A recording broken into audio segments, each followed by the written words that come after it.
اعوذ باللہ من الشیطان الرجیم بسم اللہ الرحمن الرحیم اللہم صلی وسلم علی نبینا محمد صلی اللہ تعالی علیہ وآلہ وسلم۔ عزیزان من، ہمارا سبق اللہ رب العالمین کے فضل کرم اور احسان سے سورۃ البقرہ میں چل رہا ہے۔ آج انشاءاللہ باذن اللہ ہم آیت نمبر 35 سے لے کر آیت نمبر 39 تک اپنے سبق کو مکمل کریں گے، مگر اس سے پہلے گزشتہ آیات کے ساتھ اس سبق کے ربط کو دیکھیں گے۔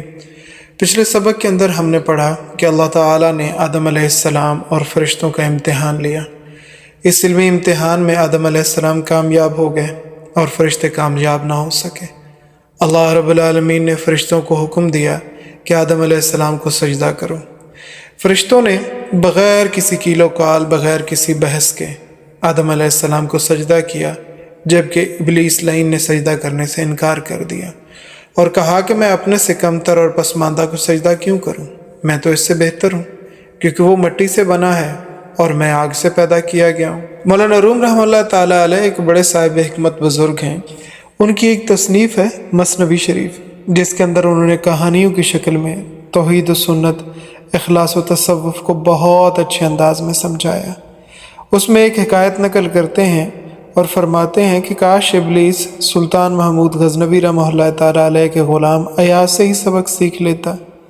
سلطان محمود غزنوی رحمہ اللہ تعالیٰ علیہ خلفائے راشدین رضی اللہ تعالیٰ عنہم کے زمرہ میں تو نہیں آتے، جس طرح سلطان صلاح الدین ایوبی، سلطان بایزید جلدرم اور سلطان الپ ارسلان سلجوقی رحمہ اللہ تعالیٰ علیہ یہ خلفائے راشدین رضی اللہ تعالیٰ عنہم میں سے نہیں تھے، مگر یہ بڑے نیک اور صاحب منش بادشاہ تھے۔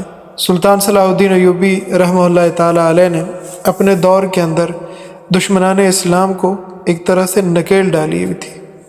آپ رحمہ اللہ تعالیٰ علیہ کے دور حکومت میں ایک نوعمر لڑکا تھا جس کا نام ایاز تھا۔ یہ بہت ذہین لڑکا تھا۔ آپ اس کو اکثر اپنی مجلس میں اپنے ساتھ بٹھاتے تھے اور وزیروں مشیروں کو یہ بات بڑی سخت ناگوار گزرتی تھی۔ انہوں نے کہا کہ یہ چھوٹا سا بچہ آپ کیوں پاس بٹھاتے ہیں، آپ کو چاہیے آپ کسی بڑے سمجھدار آدمی کو اپنے پاس بٹھایا کریں۔ اس موقع پر سلطان نے ان سے کچھ نہیں کہا، خاموش رہے، مگر جب انہوں نے ہندوستان پر حملہ کیا اور فتوحات کے بعد جب واپس افغانستان پہنچے تو ایک غلام سے کہا کہ ایک ہتھوڑا اور پتھر لا دو۔ اس نے لا کر سامنے رکھ دیا۔ سلطان نے ایک قیمتی ہیرا جیب سے نکالا اور اس پتھر کے اوپر رکھ دیا۔ اب وزیر سے کہا کہ اس ہیرے کو اس ہتھوڑے کی مدد سے توڑ دو۔ اس نے کہا سلطان، یہ بہت قیمتی پتھر ہے، اسے کیسے توڑ سکتا ہوں بھلا، اس سے تو بہت زیادہ نقصان ہوگا۔ اسی طرح دوسرے کو، پھر تیسرے کو، الغرض سب سے کہا اور سب نے توجیحات پیش کی۔ آخر میں سلطان نے اس بچے ایاز سے کہا کہ بیٹا تم اس ہیرے کو توڑ دو۔ ایاز نے اس ہیرے کو پتھر کے اوپر رکھا اور ایک ہی ضرب کے ساتھ اس کو ریزہ ریزہ کر دیا۔ سلطان محمود غزنوی رحمہ اللہ تعالیٰ علیہ نے ایاز کو کہا کہ بیٹا یہ بڑا قیمتی پتھر تھا، تم نے سنا نہیں سب وزیروں مشیروں نے اس کے بارے میں بتایا کہ یہ کس قدر قیمتی ہے اور توڑنے سے انکار کیا، تم نے کیوں توڑ دیا؟ ایاز کہنے لگا اس میں کچھ شک نہیں ہے کہ یہ ہیرا بہت قیمتی ہے، مگر میرے سلطان میرے لیے اس سے کہیں زیادہ قیمتی آپ کا حکم تھا۔ حضرت مولانا روم رحمہ اللہ تعالیٰ علیہ یہ واقعہ نقل کر کے فرماتے ہیں کہ کاش ابلیس ایاز سے ہی سبق سیکھ لیتا۔ ایک منٹ کے لیے اگر شیطان کا دعویٰ مان بھی لیا جائے جو وہ کہتا تھا کہ میں بہتر ہوں اور انسان مجھ سے کمتر ہے کیونکہ وہ مٹی سے پیدا کیا گیا اور مجھے آگ سے خلق کیا گیا، جبکہ حقیقت یہ ہے کہ خاک آگ سے بہتر ہے، مگر وہ یہ بات نہ سمجھا اور اس نے اس چیز کے اوپر توجیحات پیش کرنا شروع کر دی۔ اگر وہ ان توجیحات سے ہٹ کر صرف اس چیز کو دیکھتا کہ حکم کس کا ہے تو دھتکارا نہ جاتا۔ وَقُلْنَا يَا آدَمُ اسْكُنْ أَنْتَ وَزَوْجُكَ الْجَنَّةَ، اللہ تعالیٰ فرماتے ہیں کہ ہم نے کہا آدم علیہ السلام اور ان کی بیوی سے کہ رہو جنت میں، وَكُلَّ مِنْهَا رَغَدًا، اور اس کی وسعتوں میں سے کھاؤ پیو، حَيْثُ شِئْتُمَا، جس جگہ سے چاہو، تم پر کوئی پابندی نہیں، وَلَا تَقْرَبَا هَٰذِهِ الشَّجَرَةَ، مگر قریب نہ جانا اس درخت کے، کیونکہ اگر تم نے اس درخت کا پھل کھایا فَتَكُونَا مِنَ الظَّالِمِينَ، پھر تم ہو جاؤ گے ناانصافوں میں۔ یہ کس چیز کا درخت تھا؟ مفسرین کرام نے اس کے اوپر بہت سارے اقوال نقل کیے ہیں۔ صاحب تفسیر بیان فرماتے ہیں بعض کا خیال ہے انگور یا کھجور کا درخت تھا، بعض اسے بادام یا املوک کا درخت شمار کرتے ہیں، لیکن اکثر حضرات مفسرین کرام فرماتے ہیں کہ یہ گندم کا درخت تھا۔ اب سوال یہ پیدا ہوتا ہے کہ گندم کا تو پودا ہوتا، درخت تو ہوتا نہیں، تو بات یہ ہے کہ جنت کا معاملہ دنیا سے الگ ہے۔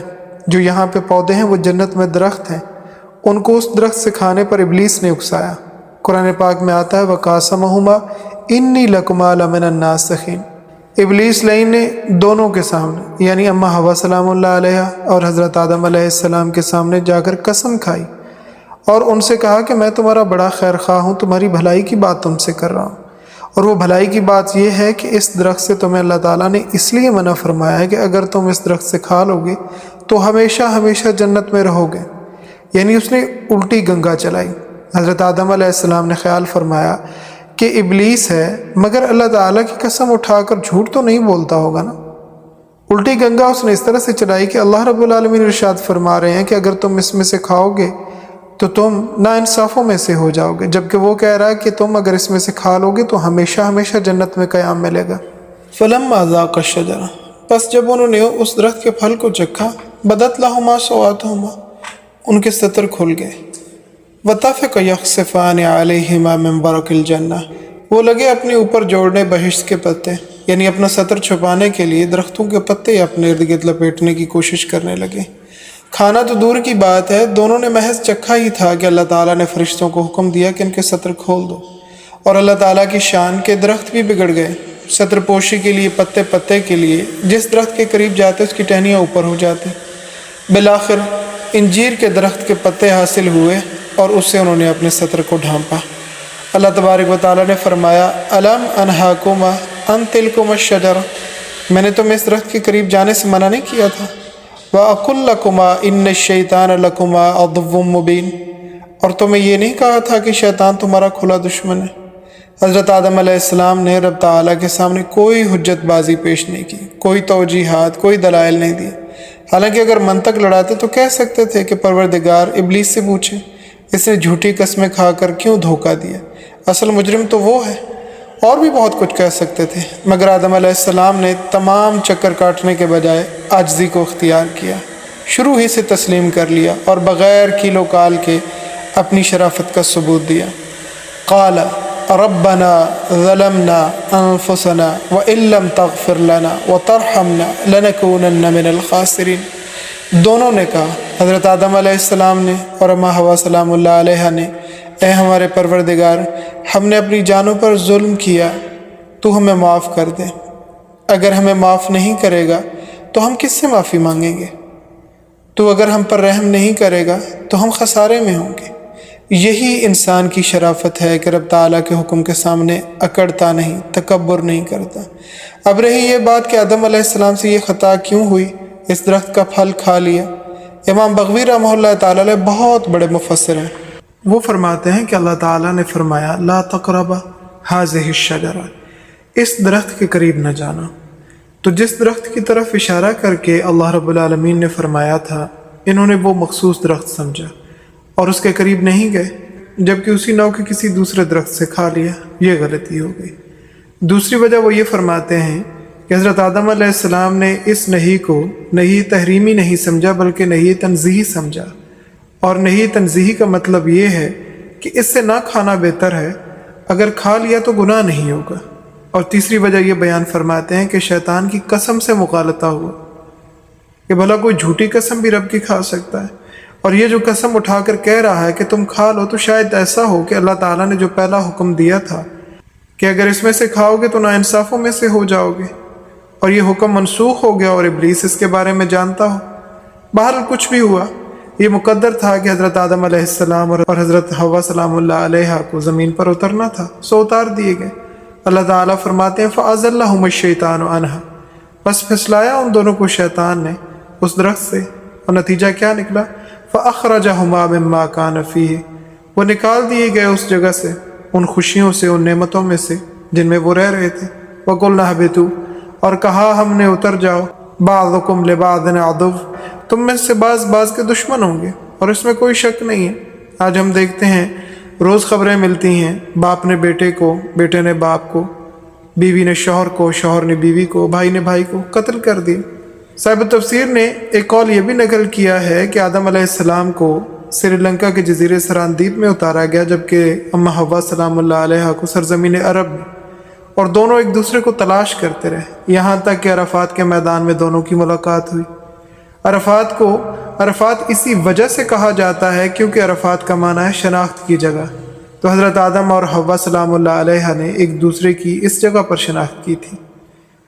وَلَكُمْ فِي الْأَرْضِ مُسْتَقَرٌ، اور اللہ تعالیٰ ارشاد فرماتے ہیں کہ تمہارے لیے زمین میں ٹھکانہ ہے، یعنی ٹھہرنے کی جگہ اب زمین ہے، وَمَتَاعٌ إِلَىٰ حِینٍ، اور فائدہ اٹھانا ہے بس ایک مدت تک، ایک عرصے تک ہی زمین میں بھی رہنا ہے، ایسا نہیں کہ یہاں ہمیشہ ہمیشہ رہنا ہے پھر دنیا سے چلے جانا۔ فَتَلَقَّىٰ آدَمُ مِن رَبِّهِ کلمات، بس حاصل کی آدم علیہ السلام نے اپنے رب سے چند کلمات، اور وہ کلمات یہ ہیں، ربنا ظلمنا انفسنا وَإِن لَّمْ تَغْفِرْ لَنَا وَتَرْحَمْنَا لَنَكُونَنَّ مِنَ الْخَاسِرِينَ، یہ 8ویں پارے میں موجود ہے۔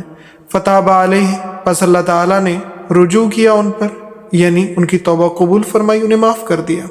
انہ هو التواب الرحیم، بے شک وہی ہے توبہ قبول کرنے والا مہربان۔ قلنا اہبطوا منہا جمیعا، اللہ تعالیٰ ارشاد فرماتے ہیں کہ ہم نے کہا اترو یہاں سے سارے کے سارے، یعنی آدم علیہ السلام، اماں حوا سلام اللہ علیہ اور ان کے ضمن میں جو ان کی اولاد ہے، وہ تمام کے تمام سب کو خطاب ہے۔ فَإِمَّا يَأْتِيَنَّكُم مِّنِّي هُدًى، پس اللہ تعالیٰ فرماتے ہیں اگر تمہارے پاس میری طرف سے ہدایت آئے، اور اس اگر کے بارے میں صاحب التفسیر فرماتے ہیں کہ یہ اس واسطے فرمایا کہ اللہ رب العالمین پیغمبر بھیجنے اور کتابیں نازل کرنے پر مجبور نہیں، اگر نہ بھیجتا تو اللہ سے کون پوچھ سکتا ہے، اگر ضرورت ہوئی تو تمہاری طرف پیغمبروں اور کتابوں کی شکل میں ہدایت بھیجوں گا۔ فمن تبع ہدایا، پس جس نے پیروی کی میری بھیجی ہوئی ہدایت کی، یعنی انبیاء کی صورت میں، کتابوں کی صورت میں، جو اصول وضع کیے میں نے زندگی گزارنے کے دنیا کے اندر، اس کے مطابق جو زندگی گزارے گا، فلا خوف علیہم ولا هم یحزنون، بس ان پر نہ خوف ہوگا اور نہ ہی وہ غم کریں گے۔ یاد رکھیں، آئندہ یعنی مستقبل کے حوالے سے کسی چیز کا خدشہ ہو تو اس کو خوف کہتے ہیں، جبکہ گزشتہ ماضی کی زندگی کے بارے میں کسی چیز پر افسوس، ریگریٹ ہو تو اس کو غم کہتے ہیں۔ تو جب یہ لوگ اس اللہ تعالیٰ کی بھیجی ہوئی ہدایت کے مطابق زندگی کو بسر کریں گے تو ان پر نہ تو گزری زندگی کے حوالے سے کوئی غم ہوگا اور نہ ہی آنے والی زندگی کے حوالے سے کوئی خوف ہوگا۔ پھر یہاں پر صاحب التفسیر ایک سوال اٹھاتے ہیں کہ قیامت والے دن تو اتنا ہولناک منظر ہوگا، سب کے اوسان خطا ہوں گے، یہاں تک کہ آتا ہے انبیاء کرام علیہ الصلوۃ والسلام بھی فرمائیں گے رب سلم رب سلم، اے پروردگار سلامتی فرما، اے رب سلامتی فرما۔ پھر لا خوف کا کیا مطلب ہوا؟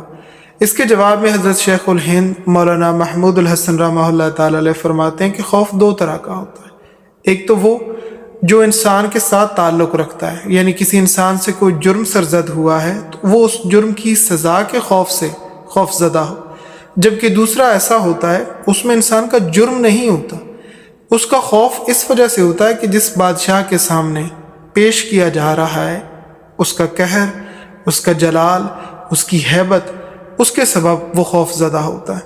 آیت کریمہ میں پہلی قسم کی نفی ہے، یعنی جو خوف کسی جرم کی وجہ سے ہو، یہ خوف ان پر نہیں ہوگا جنہوں نے اس اللہ تعالیٰ کی بھیجی ہوئی ہدایت کے مطابق زندگی بسر کی ہوگی، ان کے اوپر جرم والا خوف نہیں ہوگا۔ نیک لوگوں پر جو خوف ہوگا وہ اللہ تعالیٰ کے جلال اور عظمت کی وجہ سے ہوگا۔ لا يحزنهم الفزع الاکبر، اور لوگوں پر اعمال کی وجہ سے جو گھبراہٹ ہوگی، نیک لوگوں پر وہ نہیں ہوگی۔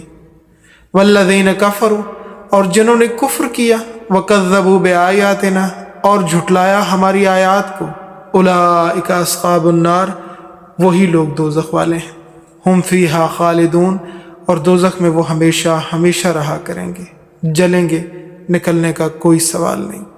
اللہم اجرنا من النار، اللہم اجرنا من النار، اللہم اجرنا من النار۔ اللہ رب العالمین ہمیں جہنم کی آگ سے محفوظ فرمائے اور جنت کی نعمتوں سے سرفراز فرمائے۔ اللہ تعالی ہم سب پہ اپنا کرم اور فضل فرمائے، صحیح دین سیکھنے، سمجھنے اور نبی صلی اللہ تعالی علیہ وآلہ وسلم کے مبارک طریقوں کے مطابق اس پر عمل کرنے کی توفیق اور اسباب عطا فرمائے۔ وآخر دعوانا ان الحمد للہ رب العالمین۔ سبحانک اللہم وبحمدک نشہد ان لا الہ الا انت نستغفرک ونتوب الیک۔ السلام علیکم ورحمۃ اللہ وبرکاتہ۔